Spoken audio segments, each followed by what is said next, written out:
My dear classmates, I saw my brother along with my groupmates Rashmi Tarke, Muskan Saluja and Gaurav Patel. We are present over here for a case study presentation on a very well-known crime.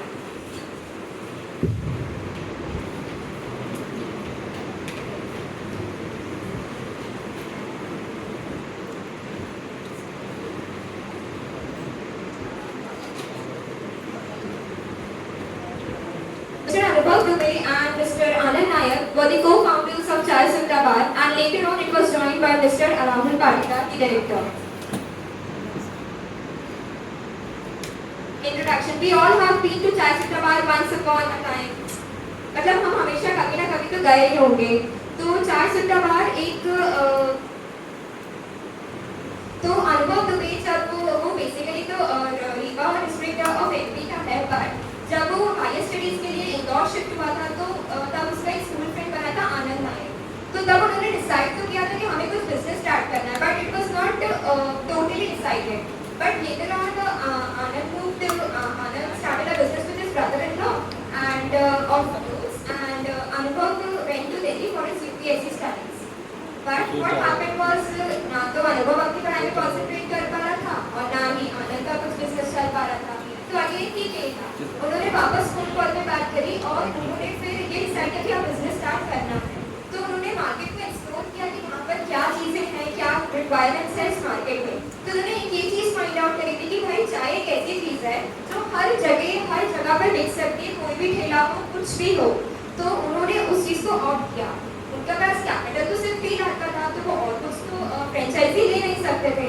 तो उन्होंने यही चीज़ opt किया. पहले उनका था कि वो McDonald's का फ्रेंचाइजी ले, बट उनके पास इतना कैपिटल नहीं था. तो दे ऑप्टेड फॉर चाय सट्टा बार. At present, they have 550 plus outlets into 320 countries and with 5 international franchises. Now I am handing over the mic to Rashmi for further information.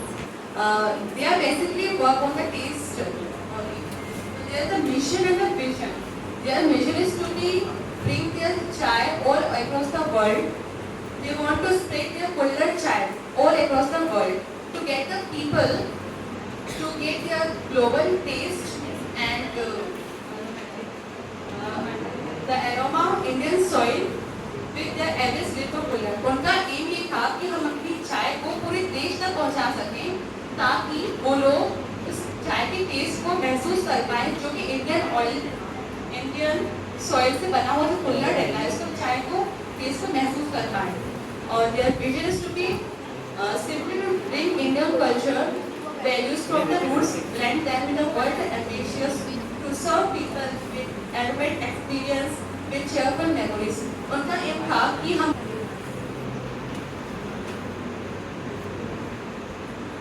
Basically जब हम एक स्टार्टअप स्टार्ट करते हैं तो बहुत सारे चैलेंजेस हमें फेस करने होते हैं. पहला तो ऑब्वियसली बात है कि आपको मार्केट में आना था, आपके कुछ तो कॉम्पिटिटर्स होंगे जिनको आपको फेस करना पड़ेगा.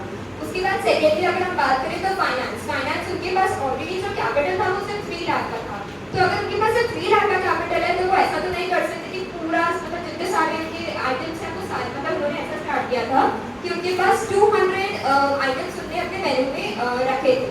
बट वो उतना कर नहीं पाते क्योंकि हर कस्टमर की अलग अलग डिमांड होती है. अगर हर कस्टमर अपनी अपनी डिमांड करेगा तो वो इतना आउटलेट मतलब वो इतना नहीं कर पा रहे थे एक्सपेंसेस. उसके बाद सेकेंडली उन्होंने ये ट्राई किया कि पहले तो उनका आइटम्स उन्होंने कम किए. पहले 200 तो उन्हें 21 पर हुआ इनिशियल स्टेज पर, और उन्होंने फिर जो चाय थी उनको बेसिक रेट्स पे उस टाइम को सेल करते थे 7 rupees, but now it is 15 rupees. उसके बाद फिर उन्होंने इस चीज़ को ओवरकम ये किया कि भाई आपको जो भी ज़रूरी चीज़ें हैं आप पहले उनको प्रेफरेंस दो, ना कि जो मार्केट में ट्रेंड चल रहा है उसको प्रेफरेंस दीजिएगा.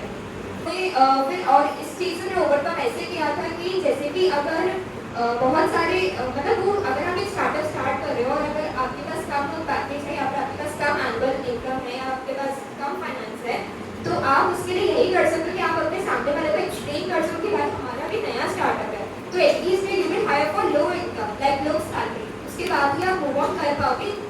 अगर सक्सेस होगा तो ऑब्वियसली फिर आप तो हाई इनकम्स दोगे. उसके बाद एडमिनिस्ट्रेटिव बॉटलनेक्स.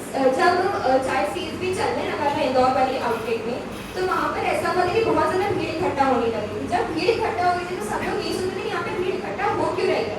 तब नार्कोटिक्स डिपार्टमेंट आया था वहाँ पर. उसको ये लग रहा था कि यहाँ पे ड्रग्स वगैरह का कुछ काम चल रहा है. तो उन्होंने यही चीज़ बोली थी, उन्होंने आकर देखा कि क्या हो रहा है, इंस्पेक्शन किया, सब कुछ किया, बट उनको एट पता चला कि यहाँ पर ऐसा कुछ होता नहीं है. तो the name consist of Sutta, but nothing goes like that. Smoking is prohibited and they don't promote anything. In India of Sutta वो सेम ही चीज़ है कि वहाँ पर कोई स्मोकिंग को इनिशिएट नहीं किया जाता, वहाँ पर कोई भी स्मोकिंग या फिर अल्कोहल कुछ भी नहीं किया जाता है. सिर्फ नाम उनका ब्रांड का नेम ऐसा है कि मतलब उनको यूनिक रखना था ताकि लोग जाने उनके ब्रांड को. तो दैट इज व्हाट कुल्हड़ इज अ पून एंड पेइंग बोथ. ऑब्वियसली कुल्हड़ इज अ पून एंड पेइंग फॉर मतलब तो दोनों ही चीज़ है, क्योंकि कुल्हड़ ऐसा है कि ऑब्वियसली उन्होंने जो ये बॉटल्स वगैरह होते हैं जो ये काम करते हैं उनको उन्होंने एम्प्लॉयमेंट दिया. हाँ, कई बार ऐसा होता था कि बिना यूज़ करे भी कुल्हड़ टूट जाता था या फिर वो यूज़ नहीं हो पाए उसके पहले वो खराब हो जाता था. एंड कुल्हड़ को आप एक ही बार यूज़ करते थे, दोबारा तो आप यूज़ कर नहीं सकते. तो उन्होंने वो चीज़ की इसको उन्होंने यही मतलब कि एटलीस्ट को बेटर तो है प्लास्टिक से. प्लास्टिक तो आपकी इन्वायरमेंट को खराब करेगा, लेकिन कुल्हड़ तो ऐसा कुछ नहीं करा, वो ब्रेक हो जाएगा स्मॉल पार्ट्स में. सबसे पहले हम बात करते हैं स्ट्रेंथ की. क्या चाय सुट्टा बार की क्या स्ट्रेंथ है.